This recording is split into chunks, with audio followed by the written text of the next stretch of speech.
Hello, everyone. Thank you for joining our webinar today. We're really excited to have you all here.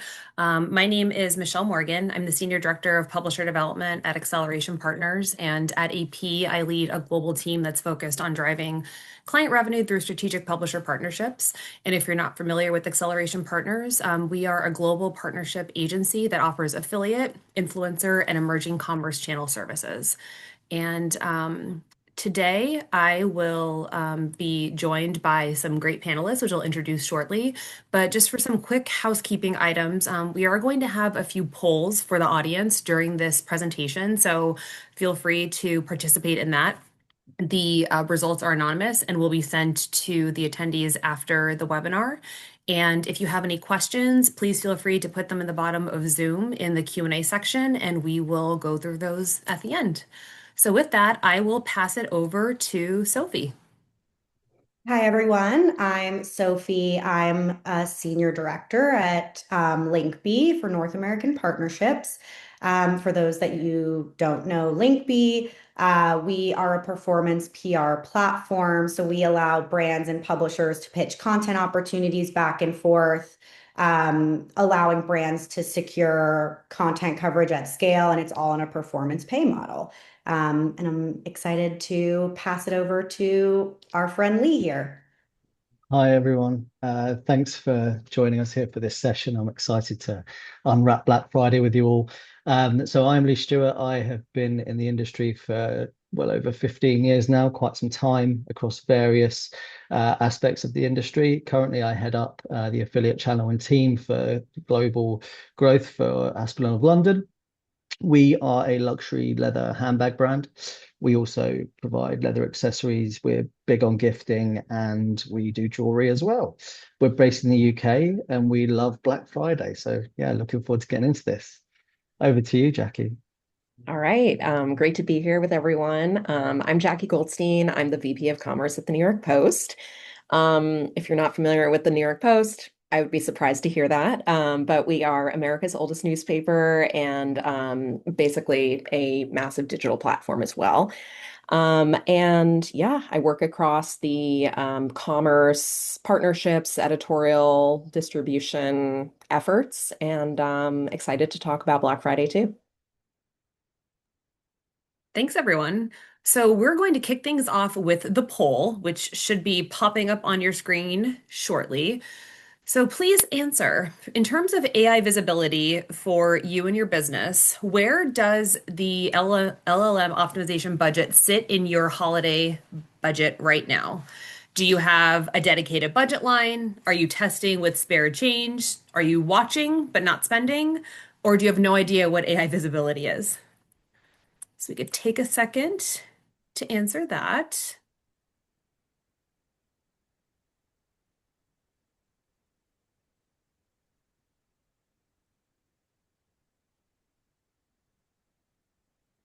I'm playing like Jeopardy music in my head right now for a little countdown. Okay, we'll close that out and let's get started with the first part of this session. Perfect, thank you. So this webinar is intended to talk about how Black Friday and Cyber Monday are won in Q3, and brands that tend to win in the peak season have their stories briefed, pitched, and placed, while everyone else is still finalizing creative.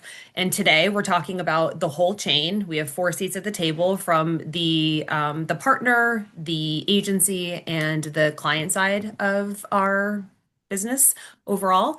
So we're going to kick things off with a question over to Lee. So Lee, from your perspective on the client side, is more ads still the default Q4 plan for you, or has that shifted to something else for this holiday season? Look, I think this year is going to be very different to prior years. I think I'm very excited myself about Black Friday. I think so much has changed in publisher mix, in AI search, in the way Google attributes since the last Black Friday. It only seems like yesterday, but it's almost 8 months away now. Now I think back to 2 years prior, and I think the volume of saturation for brands was a little extreme across publishers. So I think it's much more competitive now. And so the conversation has definitely shifted out from, the volume of ads being the answer. And I don't necessarily think it is the answer anymore. I think brands should be being much more selective with how they're moving with their ads, where they're putting them, the budget they're putting behind them. And I think, brands need to be thinking much earlier on now about what they actually want from Q4, right? Which products, which categories do you want to build awareness around? Where are the opportunities to acquire new customers? And how you can actually make sure that your brand is visible throughout the various consideration journeys in and around Black Friday and Cyber Monday, because there are so many now, right? So selectiveness around the publisher mix, selectiveness around ensuring what media you're showing and where these ads are placed, they've got to be in those key consumer target areas. Interestingly, from kind of September to mid-October, our gifting traffic increases by 40%, which is a huge amount of traffic increase, right? So we've identified that that's a huge consumer research phase for people, right? So we've got to look at where that traffic is being sent from and be very selective with where we need to be in that phase. So for us, it's more about establishing the identity of the need before a click even happens, and it's really important. Making we understand where the valuable citation sources are. That's going to be really key this year, and also monitoring LLM data and click data from search campaigns. Ensuring that your CSS strategy covers your initial research phase that you're seeing from your consumers, and ensuring that discoverability across discount and loyalty is there. Although I'm a big believer that if someone wants to find a discount, they will. But through LLM, if you want to be discovered, you really have to put the work in. So I think being selective is to be considered this year, and I think it's the media, the messaging that you're investing in with your publishers, and I think understanding that consumer traffic before it lands to site. They're not just swayed by a big shiny discount anymore. They have a need for a product, and you need to show them why they need your product, right? Although a nice discount does usually help. And I think we need to consider, as brands, Q4 is huge. It's such a long period of time. There's a lot of fatigue in these times. It's not just about Black Friday. It's not just about Cyber Monday. It's a much longer gifting season. So be considerate and mindful of, where the consumer is in their different purchase missions, well ahead of the promotional period, within the promotional period, and definitely after the promotional period ends. Very insightful. Thanks for that, Lee. And I know for folks on the agency and brand side of things, they're really keen to hear from our publishers. And Jackie, from your perspective, what are you seeing so far? Like when are you seeing Black Friday and Cyber Monday pitches coming into your inbox? How are they landing with you and your editorial team? And are you seeing anything now, or do you think it's still too early? We haven't started seeing much just yet. Usually around next month in September is when we kind of start to both get some early pitches and we also start planning too. The planning process for Black Friday and Cyber Monday, we treat this as a major initiative on our side, as I think many publishers in the commerce space do. So there's a lot of planning, not only of the Black Friday, Cyber Monday, Cyber Week content, but also what are we going to be updating surrounding it? Are there hero product reviews that we want to look at, getting spruced up? Other sort of listicles, gift guides. Also, we are definitely thinking about in tandem with this event as well. So we are basically, I would say, around September is when we kind of start getting information. I will share, I think I actually looked it up yesterday in advance of this webinar. Last year, we had our planning meeting right around the end of September for our first kickoff internally. And yeah, then from there, things get really, really wild. October, once you get into Q4, it's like the inbox just really explodes with all the different opportunities going on. So yeah, that's kind of what the timeline looks like. Thanks for Yeah, that. I And think, sorry, but no, that's okay. Go ahead, I Sophie. think for us too, we definitely see and can relate to what Lee and Jackie were saying. We send out a publisher survey every year heading into BFCM, and 87% of our publishers came back and said they're already running warm-up content before BFCM even starts. So, like the gift guides, like Jackie was saying, are landing as early as October. But, I think Lee was alluding to this too, but this year, waiting has a real quantifiable cost in multiple ways. Publishers are charging sometimes up to 75% more for the same piece of content if it lands in their inbox in November versus September. But oftentimes now with the LLMs, AI actually needs time to index your content before it can start citing you. So really the longer you wait, the more impact you have on that side too. So you really do. I think this is going to be the earliest year we've ever seen, which is something we say every year, but I expect it to be even crazier this year in terms of timeline. Yeah, absolutely. It's a good segue into our next section, talking about AI and search behavior. So I think all of us are really seeing consumers increasingly relying on AI to guide their purchasing decisions. It's actually making them 5 times more likely to buy from an AI recommendation rather than what we see as a traditional search result. And we talked about this already, but more research and discovery are moving into LLMs, and it really does change how brands need to be thinking about their content and their visibility. AI traffic grew 693% during the 2025 holiday season, and triple digit growth is continuing into this year already, as seen by the stats on here from Adobe. So, as we head into the holiday season, we can anticipate that this will continue to grow even larger at this point. And from a publisher perspective, Jackie, are you seeing AI referral traffic show up yet with the New York Post, or do you think it's still too early? What are you seeing so far? Yeah, we are seeing AI referral traffic showing up.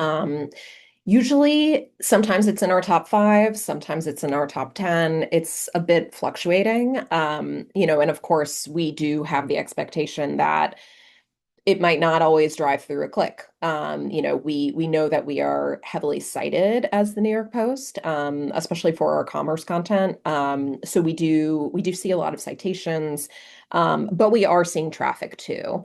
So yeah, it's definitely happening. And it's still sort of like ebbing and flowing a little bit. Yeah, that also lines up. Of course, anecdotally, we have certain publishers that our brands say perform really well or that we see, our earning citations. We have a case study around this. So we have a longtime client, Elta MD, and they were securing tons of content through us around Prime Day. This was last year when everyone was kind of scrambling to figure out how it all worked. I mean, I think we're all still figuring it out, but it was even more so then. But we did land an amazing article with Page Six, actually. So through Jackie's team.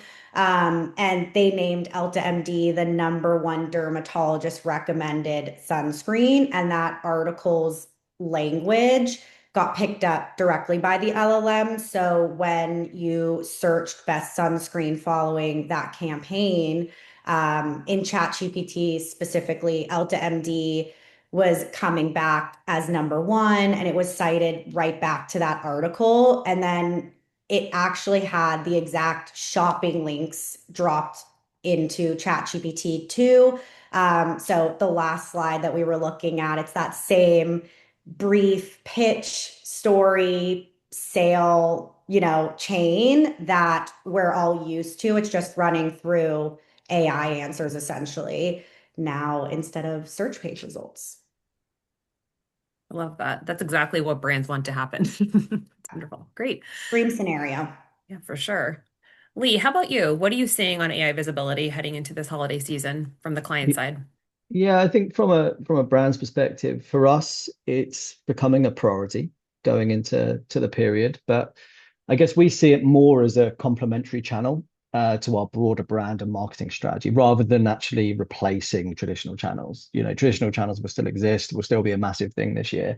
I just think there's a lot of work that we do and we will be doing, and brands can do to support AI functions within that, supporting your wider channel mix. And I think for us, it's definitely become a really interesting part of how we actually think about visibility. And I think visibility, metrics is going to become increasingly more popular through brands in the next 12 months. I mean, we're looking at it already.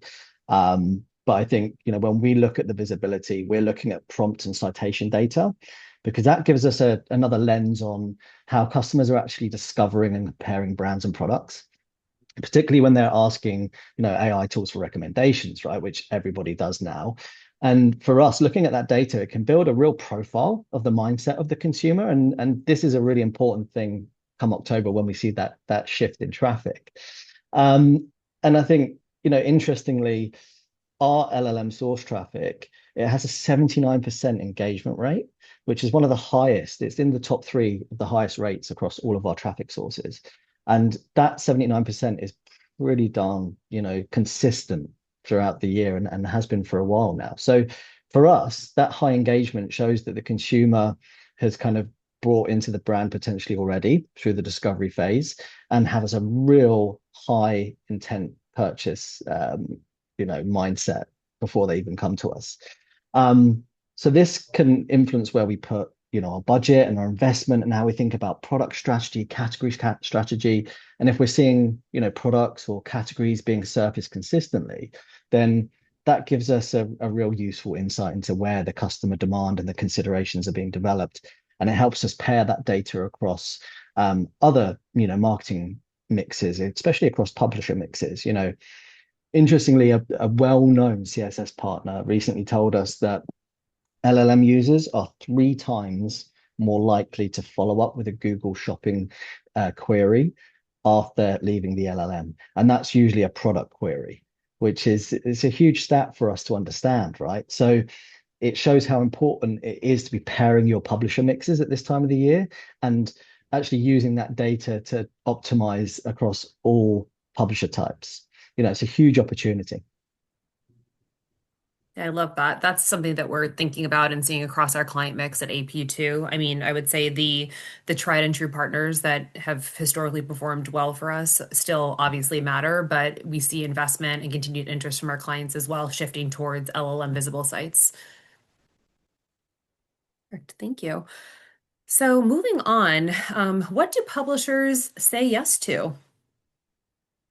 Cool. I will pick this up. So, of course, all the brands in the room always want to know what publishers are saying yes to. We're lucky enough to have Jackie here in the room. So, Jackie, what makes you say yes to a BFCM pitch, and what's the biggest mistake that brands can make when sending pitches along? Yeah, being in this space, on the publisher side in commerce, like I said earlier, the inbox really balloons. So there's a lot to go through, a lot to digest, and there's a lot of filtering that happens too. So I think that on the New York Post side, and different publishers are sort of treating this a little bit differently. Some are, um, you know, looking at different types of KPIs than others. We are, I would say, a probably more on the sort of like commercially oriented. So we are really using affiliate data often to help inform what types of products are resonating with our audience. If it's driving clicks and sales, that means there's something working here. Um, I think that, we I would suggest to folks on the brand or agency side to kind of try to keep a little bit of an eye on what a publisher has been like covering typically. Like, for example, if they've never been able to find an article that's been published about, parenting, then, maybe this publisher is like not the right fit. So definitely, taking that extra time, to do some of that research. Um, we are heavy in the lifestyle spaces, I would say. So, looking here for us, like basically everything listed is it's a pretty, category of focus. Services, personal finance are also sort of like, growing for us. Um, so, we like things like that. We like opportunities like that. I think that one of the things that we've been paying really close attention to over the past couple of years with deal events specifically is like the sort of notion of deal fatigue and what is actually a good deal that we can promote to our audience. So, when we get language from a partner, especially like, in the subject line of an email that's like, best discount of the year. Our top seller is on sale for the first time, like ever, things that are really kind of like catchy and sharp. Um, we will throw that like right into a headline. Like we love things like that, that really, things that catch our eye, we think will also catch our audience's eye. So, really exciting, big opportunity, big deals, big offers. Are things that we love to chase after.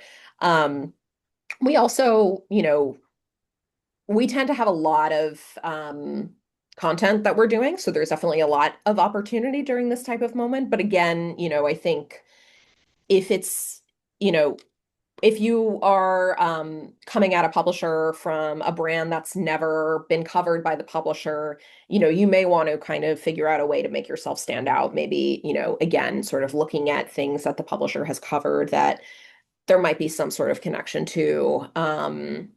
Yeah, so I think those are some of the ways to kind of like grab attention and help to get your client featured in content. Yeah. Also, of course, good rates, and offers for us too. It's great to know that the discount depth and quality and longevity are actually really what genuinely matters. It's not just an assumption, because that's definitely what I know probably on the agency side, but definitely Linkby side always suggest.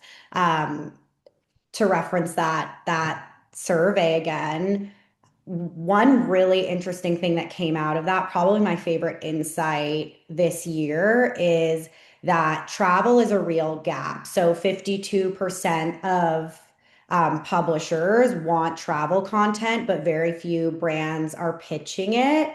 I have seen this myself. We work with a lot of travel brands. They usually say that it's really not a priority time for them, which was always interesting to me because as a consumer, that's exactly the type of deal that would cut through the noise. It's a little different.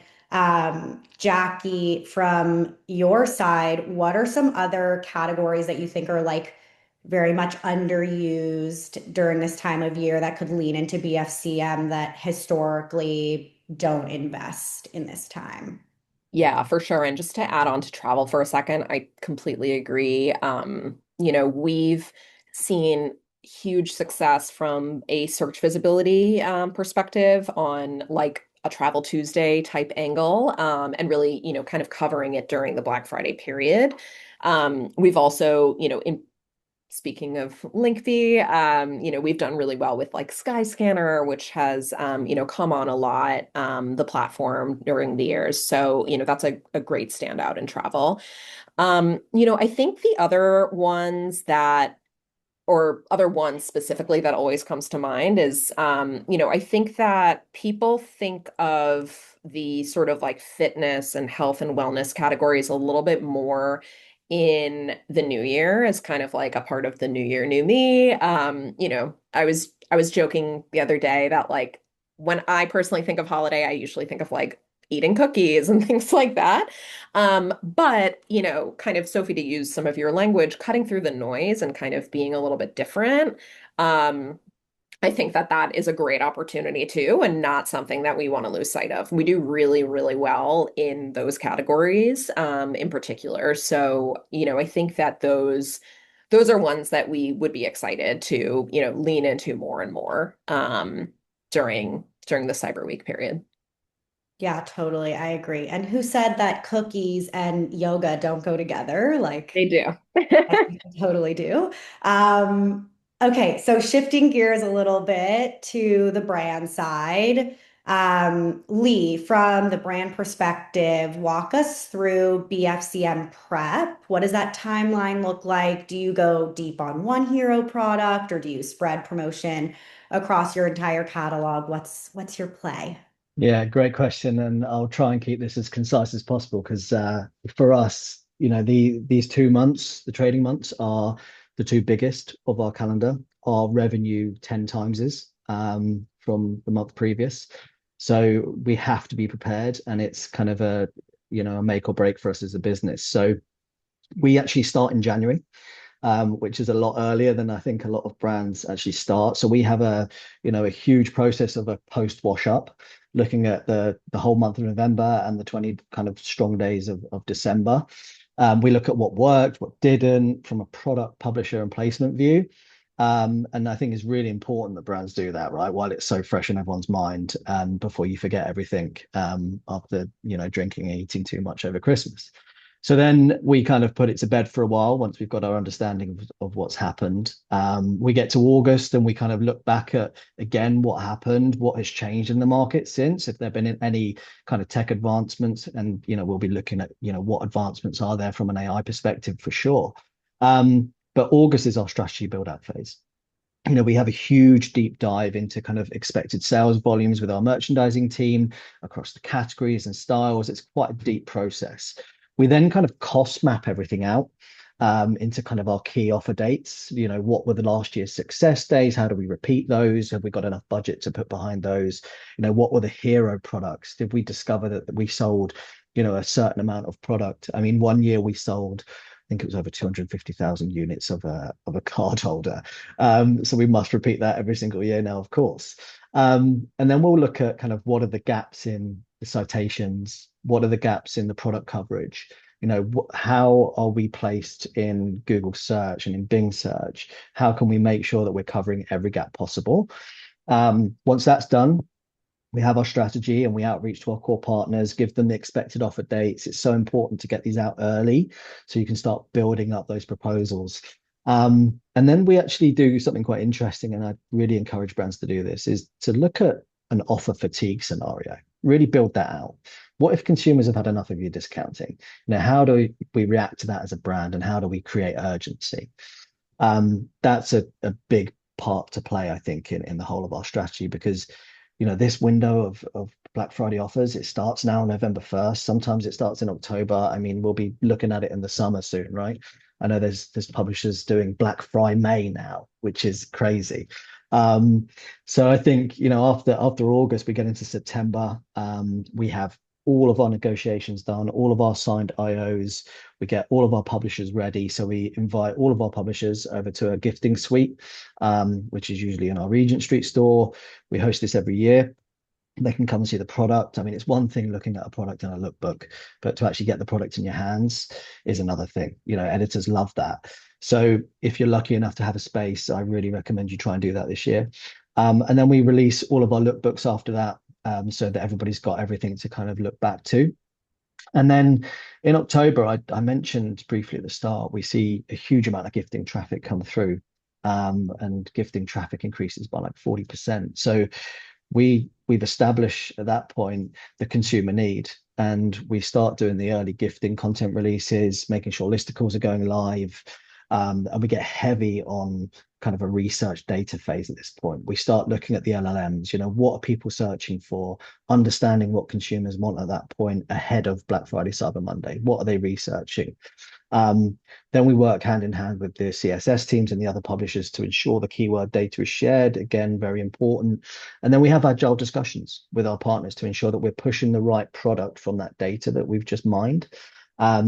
And those discussions are really, really important to have with your publishers as a brand. I mean, a few years ago, you probably couldn't change anything, that everything was set in stone, but I think publishers are very, very flexible now, and it's easy to have those dynamic conversations.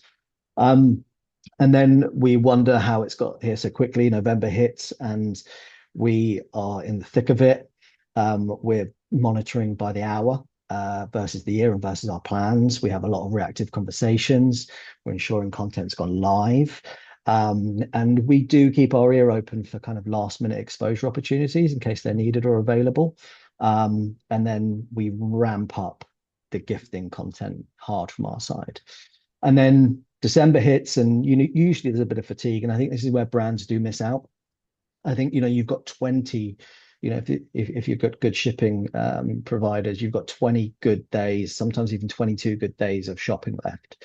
And by this point, you can take advantage of brands that have, overstretched themselves and have purchased placement activity and don't need it anymore because their inventory sold out. And, I think publishers might hate me for saying this, but you can pick up some great deals with publishers at this point, right? There's a lot of cancellations of inventory going on. They all want to close their month really strong from a revenue perspective. So you can pick up some great placement offers. And urgency messaging. We really push that urgency messaging through December. Last shipping dates, why do you need this product? Last minute gifting. And we roll that out across all of our content partners to ensure that we are hitting as many shopping days as we can. So yeah, it's quite a big process. It's quite lengthy, it's tiring. So yeah, then we break up for Christmas and have a good time.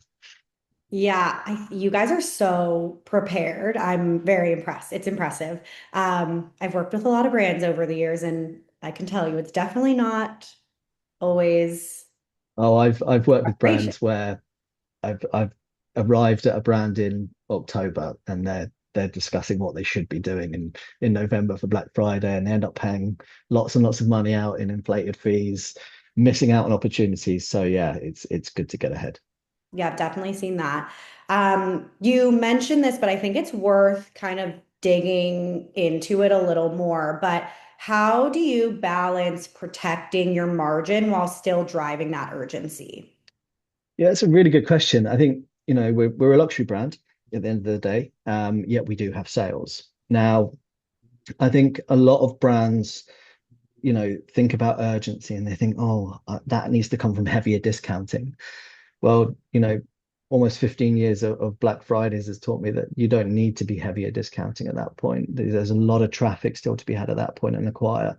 So actually leaning on storytelling quite heavily works really well, whether that's kind of a language that you use, whether that's new season, whether that's craftsmanship, gifting inspiration, limited availability, because customers are often buying for a purpose after Black Friday, not just chasing the lower price. You're going to have a few of those, but at the end of the day, the goal is to create a compelling reason to buy now while preserving the long-term desirability of your brand, if that makes sense. And I mean, to give you a bit of insight, I mean, last year we ran a campaign that went from Black Friday right through until December, middle to end of December, and that was kind of based around focusing urgency on language and product desirability. And it was quite a scary test for us because we did it in the US market. We're not hugely known in the US market, but it was very successful. We used scarcity of product. We used celebrity and KOL collabs that we did, last minute gifting relevancy. And, US is a fresh market for us. And we got a ROAS of just over 2.3, I think it was, which just shows like there's revenue generation to be had from content. And even with GA4 being less inclined to credit the affiliate for content, which I'm sure a lot of the brand side people here will appreciate, when you use the right approach, it also leads to a valuable citation and it brings in revenue. I mean, using language, urgency language is critical for December. Yeah, we worked together really closely on this campaign last year. And I know we saw it was a huge success. New York Mm. Post specifically, I know performed really well. Town and Country, I think, also did Yeah. amazing. But to see a positive ROAS in such a test market and during a saturated time is really incredible and powerful to see. Awesome. Thanks, Lee. We are cruising along. So now we're shifting gears a little bit to where the budget's actually moving. gonna throw this question over to Michelle for the agency perspective. But from what you guys are seeing on your side, where is the budget reallocating for BFCM, and how do you weigh partner quality versus quantity? Sure, thanks. I think the stat here on the slide of the state of the market is what we're seeing at AP as well in terms of our budget. So for budget allocation, I think our clients continue to look towards their tried and true partners that have performed well consistently throughout the year. And then there are also some partners that tend to perform better during the holiday season for various reasons. So I think our clients are still continuing to look towards those partners, but we're also seeing budget allocation and continued interest leading up into this holiday shopping season towards LLM partners and partners that have visibility within LLM, and it continues to be a big area of focus. And they're talking about it now, which is very aligned with what we're talking about from an overall from Lee's perspective as well. And I think I always say that partner quality over quantity is preferred. I mean, if you have open budget or if you have a program where you can expand and you're open to different partner types, I think that testing before the holiday season is the time to do it. But overall, partner quality is certainly more important than quantity within your program. How about you, Sophie? What do you guys see on the Linkby side? Yeah, I mean, I think platform side, what we're seeing in our data is a lot of growth, which is great to see. We have 61% year on year click growth right now, but what's interesting is we're just seeing so much more volume across the board. Like Lee was saying, we're hearing this everywhere. Brands are just investing so much more in content now than ever before. And it's continuing down that road the further we get along into the year. But on the flip side, the clicks per campaigns are remaining steady. They're holding steady. I'm seeing that as a really good sign, not a bad sign at all. It's kind of pushing back on that like industry conversation happening right now around the clickless environment, let's say, because it really does go both ways. A lot of value is happening before that click when the LLM cites a publisher, sure. But publishers are seeing real inbound traffic too, like Jackie was saying with New York Post, how the LLMs are in their top 5 referral sources. So AI is really it's not replacing the click, it's adding this new channel on top of it. And that's really what I'm keeping my closest eye on, what's happening on both sides of the AI story into BFCM and honestly into 2027, because yeah, I think that's what we all want to know how that lands. But it's really positive signs. I'm curious on that note, Lee, how has your own budget mix shifted in the past year or so? Yeah, quite significantly, to be honest. I mean, 2 years ago, much like many other brands that are sat here watching this, we were putting about 60 to 70% of our budget into discount and loyalty publishers because we were seeing the revenue come from there, right? And GA4 was giving, or GA at that time was giving credit, right? So everyone was following the money and backing the money. Then last year we shifted that to a lot less and put around 40% of our budget into content. And I think we put probably only about 30% into discounting. This year, we are earmarking around 65% of our budget for content, which is a massive shift for us as a brand. And it's scary to think that we're doing that, but the data's telling us that, we should be doing it, right? And we've got to believe the data. And the fact that, GA4 is crediting content from citations into the affiliate channel is an even bigger reason for us to be doing that right now. So yeah, it's a big shift for us. We will of course be investing into discount and loyalty publishers. It's so important that we do. But the real focus for us this year is definitely going to be content, citation content, and trying to discover new customers through that too. Yeah, that Thanks. definitely aligns with what we all have been hearing for sure. Um, Michelle. Yeah, I'll pick it back up. Thanks, everyone. So we're nearing the end of the content, but we have another poll we're going to put up now. Which channel are you least confident in for Black Friday, Cyber Monday? Is it paid social, affiliate partnerships, editorial PR, or email? We'll give everyone a couple seconds to answer that one as well.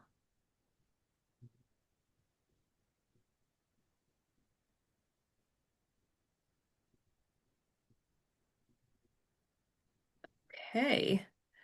So, just a reminder that we're taking questions. So, as I mentioned, towards the end. So, if anybody has any, please put them in the Q&A.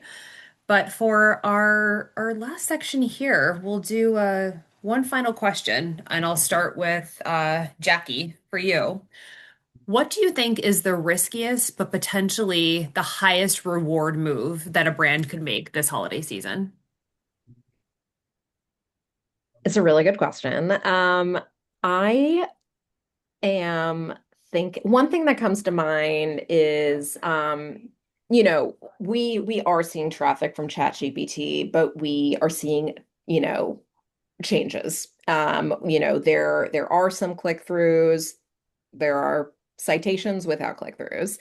I think that the affiliate model, thinking beyond last click and realizing, the value of these citations, I think that that's something that is evolving and interesting. And so, I think that brands who want to work with publishers on, kind of figuring that space out, and, doing some testing there. I think that that could be a risk with some pretty great payoff too.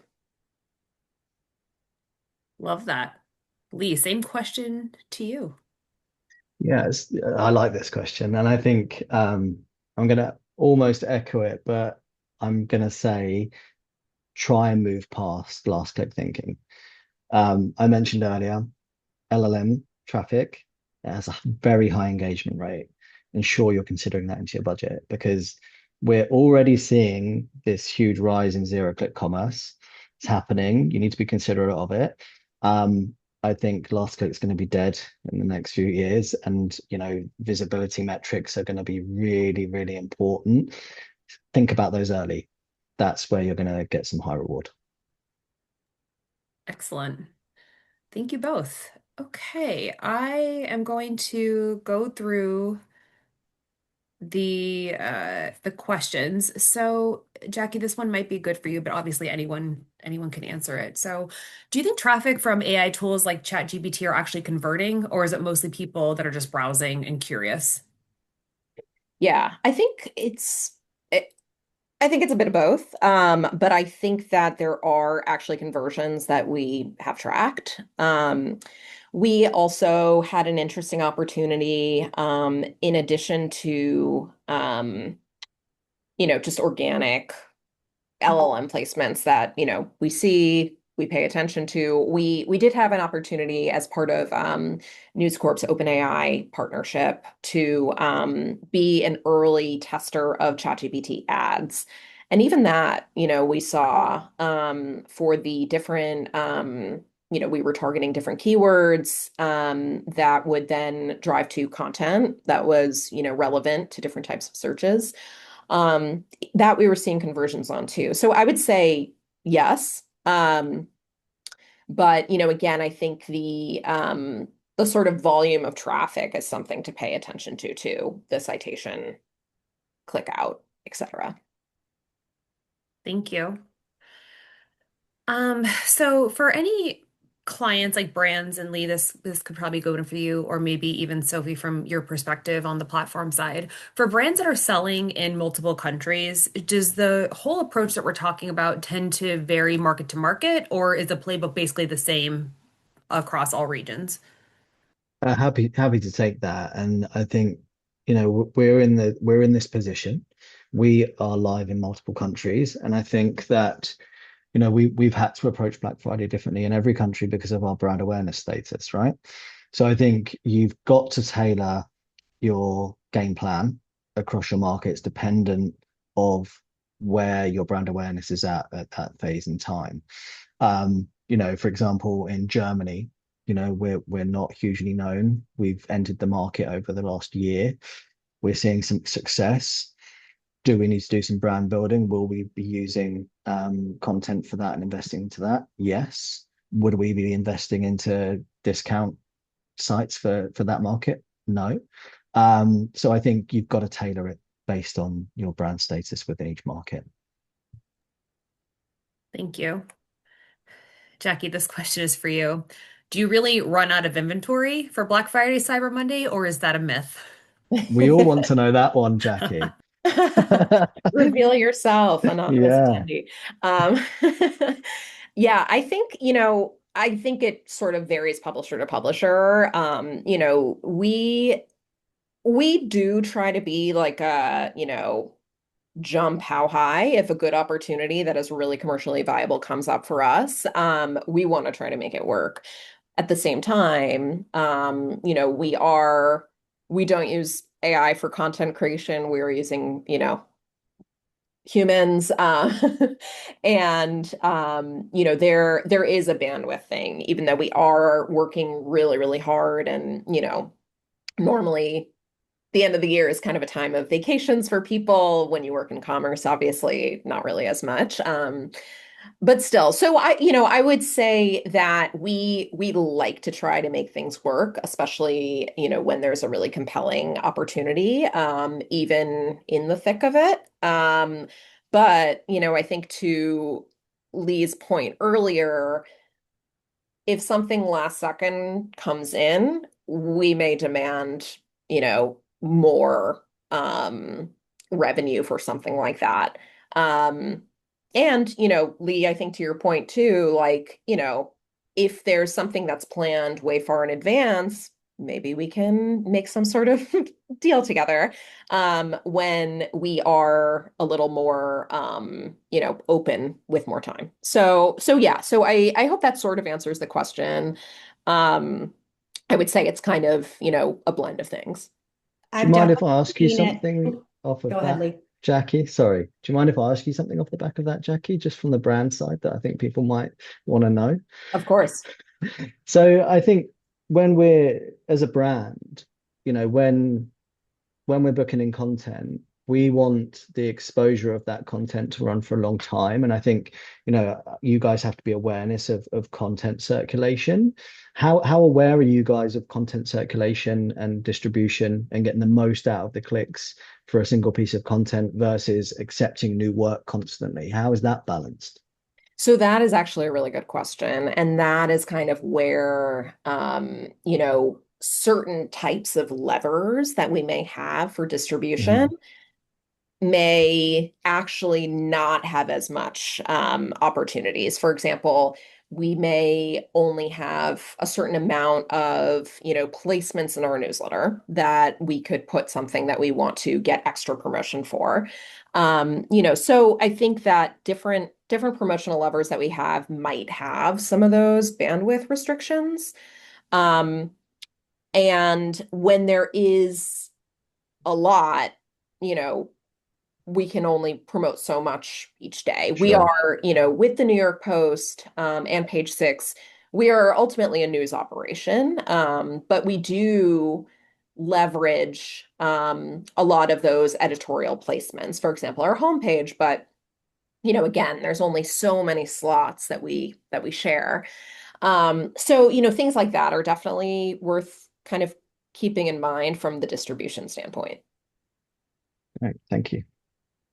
I was going to say too, from the platform side, from Linkby, obviously we work with a lot of different publishers, and we definitely get to a point in BFCM where, they slow down in picking up pitches. Ours is all digitalized, so we can see it firsthand. And that's why we always say get pitches in early because they're, like Jackie said, they're in that planning phase. They're working you into their plan rather than trying to fit you in, which they might be able to do and they might not, depending on, like Jackie said, bandwidth. So it just makes sense to get it in early from that perspective too, to make sure that you don't get cut off because there is that human element of needing to create that content and slot it into only so many, promotional areas of their site. Thanks, everyone. So we have a question from someone who's on the agency side working with D2C brands, and they're curious what program or platform the panelists are using to determine what publishers are the top cited partners in LLM discoverability for a brand so that they can determine which partners they should be investing in. Lee, do you have any thoughts on that one? Yeah, definitely. There's multiple out there. I mean, we've worked with Profound, which have been brilliant. We work with Partnerize as well. They've got some great technology. So I would consider those two partners if you're wanting to get serious. Yeah, the only one I would add in, and I had a sort of brief demo of this too. We do also work with Profound and have been really excited about Vantage Point, the partnerized tool. With there is also a tool with Affiliate that is doing something very similar too. So yeah, any of those I think are really useful. I'll also throw in there Linkby. It has developed an AI visibility product. It's totally separate from our marketplace, but we are using Profound as like that, you know, second source of truth, of course. But we have our own proprietary technology that we've built out that has some additional layers that Profound doesn't have. So if you are a brand and you're really ready to dive deep in AIV and invest in that long term, definitely get in touch and we can run you through it. Awesome. Some really great options there. Lee, another question for you. You mentioned Black Friday. How do you strike the balance between retaining your brand's luxury perception and discounting at the right times when there's so many different sales events that are being created? Nice question. It's difficult. It's really difficult now because there are so many different sales events. I mean, Black Friday is unreal, right? We don't. The answer is we don't participate in all of them, right? We're very selective with where we participate, and I think we're very selective with the type of product that we put into our sales as well. So, we've got some very, very core styles that we're well known for. Our Mayfair bag, for example, that Princess Catherine has worn. J-Lo's worn it. We've had a lot of people wear it in the limelight. So we're very conscious about kind of not ruining the brand's reputation when it comes to that point by putting that product into sale. So I'd say we have lines where we will happily discount, but we'll keep some lines out based on our brand reputation. And we're very selective with which kind of holiday/sale activities we do run. And I think, when you look at our creative around sale, it doesn't look cheap. We're very considered in our design and we try and make it as on brand as possible. And then within our stores, if you went into our stores when we're on sale, you wouldn't even think we're on sale. We're very protective about that too. Thank you.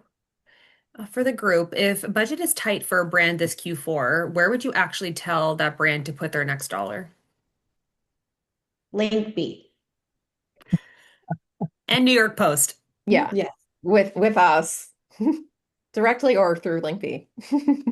Perfect. So last question is a fun one for the group. I guess I can take this one first, but what are we planning to buy this Black Friday or Cyber Monday? Lee, I'm going to buy one of those black wallets you talked about. I have to get you to your 250,000 number, so that's mine. Yeah, please do. I'm hoping everybody here is going to say an Aspinal product now. Anyone else have any thoughts? This is a fun one. I love to buy like fashion accessories during this. I probably also will be buying an Aspinall product at this point since we've talked about it so much. And also we've covered them and they're beautiful. Um, so yeah, I also got a new cat recently and I've been spoiling her, so probably some random cat treat things like that. I'm definitely going to look for a new coffee machine, a really good coffee machine to keep me awake through the end of Cyber Month and those crazy days in December. We sell a ton of coffee related products, but especially espresso machines, things like that during deal events, but especially Black Friday. So you're not Yeah. alone. I'll There's get there nothing like first. a good coffee in the dead of the winter when you're up early 100%. doing your, you know, content planning. I'm looking at I've been wanting the dog bed from Lola Blankets for a while. And so that's what I'm probably gonna pull the trigger on this year. But so that's the end of our questions and the end of our webinar. I'm just again want to thank Jackie and Lee and Sophie for joining me today and for everyone who attended. If you have any additional questions for our group, please get in touch. We'd be happy to answer them. And I hope everyone has a great rest of their day and a wonderful, successful holiday season ahead. Yeah, good luck, everyone. Yeah, thank Thanks, you, everyone. everyone. Thank you. Take care. Goodbye.